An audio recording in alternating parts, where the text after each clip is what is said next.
Assalamualaikum warahmatullahi wabarakatuh. Kami dari mata kuliah Teknologi Pengelolaan Hama kelas A, kelompok 5. Di sini kami akan membahas monitoring dan sampling. Anggota dari kelompok kami yang pertama adalah Adriana Vanda, NIM 097, Fadila Arkana Andreasari, NIM 103, Khairul Anam, NIM 115, Muhammad Latif, NIM 129, Bayu Wicaksono, NIM 137, Gagas Chandra Pranata, NIM 138, Jafar Lamtama Tampu Bolon, NIM 141, Windy Yoga Satrio, NIM 142. Materi yang akan dibahas yaitu yang pertama, pengertian monitoring, yang kedua, pengertian sampling, yang ketiga yaitu hubungan pengamatan, pengambilan sampel, dan pemantauan. Yang selanjutnya adalah faktor yang menyebabkan kesalahan pengambilan sampel.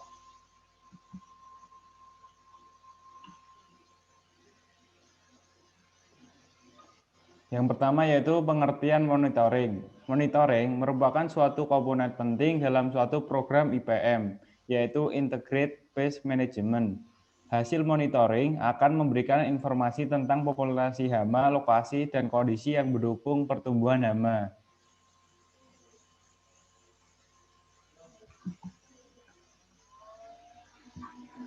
Selanjutnya yaitu monitoring digunakan untuk mendeteksi populasi hama pada tahap dini, pada saat lebih mudah dikontrol.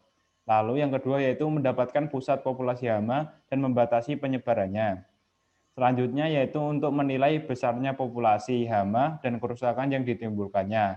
Dan yang terakhir yaitu untuk menentukan layout pembangunan dan mencatat kondisi yang mendukung timbulnya masalah hama. Pengertian sampling. Sampling adalah sebuah metode atau cara yang dilakukan untuk menentukan jumlah dan anggota sampel. Setiap anggota tentu saja wakil dari populasi yang dipilih setelah dikelompokkan berdasarkan kesamaan karakter.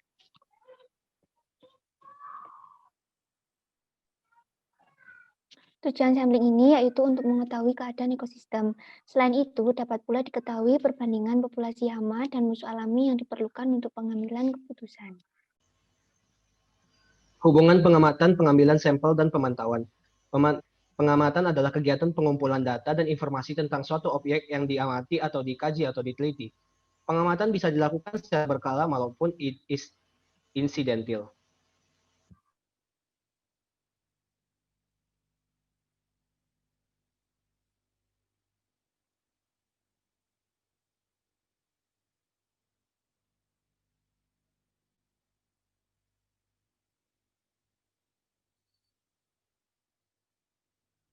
Kegiatan pengamatan yang dilakukan secara berkala pada suatu objek pengamatan tertentu untuk digunakan dalam proses pengambilan keputusan disebut pemantauan.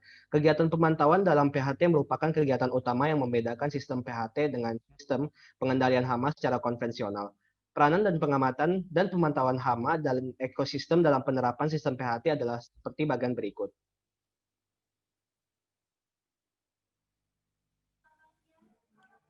Berikut adalah bagan hubungan antara pemantauan, pengambilan keputusan, dan tindakan pengelolaan dalam sistem pelaksanaan PHT.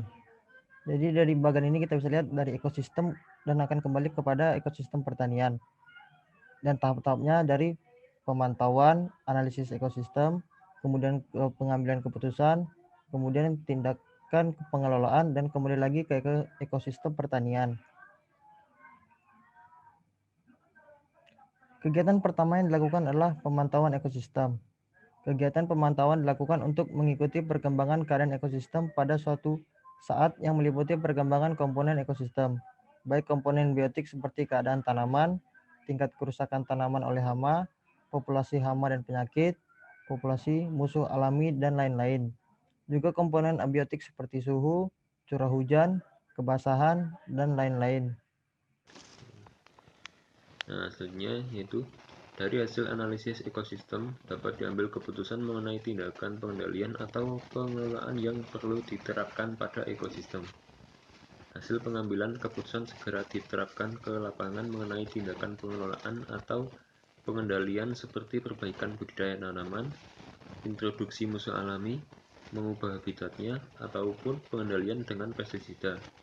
Nah, pengambilan keputusan semakin ke bawah yaitu pada pihak pengelola dari ekosistem pertanian, seperti petani atau kelompok tani. Nah, pengendalian dari ini bisa dilakukan secara individu maupun secara berkelompok. Selanjutnya, dalam pengamatan dan pengambilan sampel ada dua syarat yang harus diperhatikan, yaitu praktis dan dapat dipercaya. Praktis di sini maksudnya pengendalian yang dilakukan ini mudah dikerjakan, tidak memerlukan alat dan bahan yang mahal, dan tidak memakan waktu yang lama.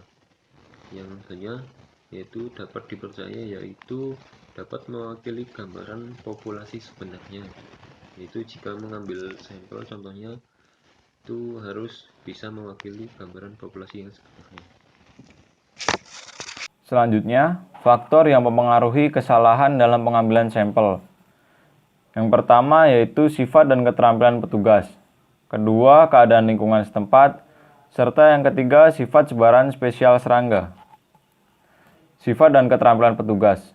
Dalam program pengamatan hama dan ekosistem, selalu mengikutsertakan banyak petugas pengamat hama dan petani, sehingga sifat dan keterampilan mempengaruhi mutu data yang terkumpul, serta kesalahan yang tidak dapat dihindari.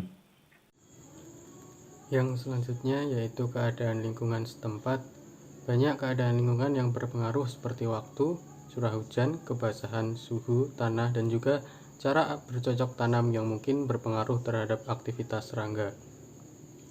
Lalu kemudian ada sifat sebaran spesial serangga. Banyak keadaan lingkungan yang berpengaruh seperti waktu, curah hujan, kebasahan, suhu, tanah, dan juga cara bercocok tanam yang mungkin berpengaruh terhadap aktivitas serangga. Namun kenyataannya di lapangan, sebaran serangga cenderung berkelompok atau bergerombol. Ya, mungkin itu saja dari kami. Banyak salahnya kami mohon maaf. Jika ada pertanyaan silahkan bertanya melalui kolom komentar. Wassalamualaikum warahmatullahi wabarakatuh.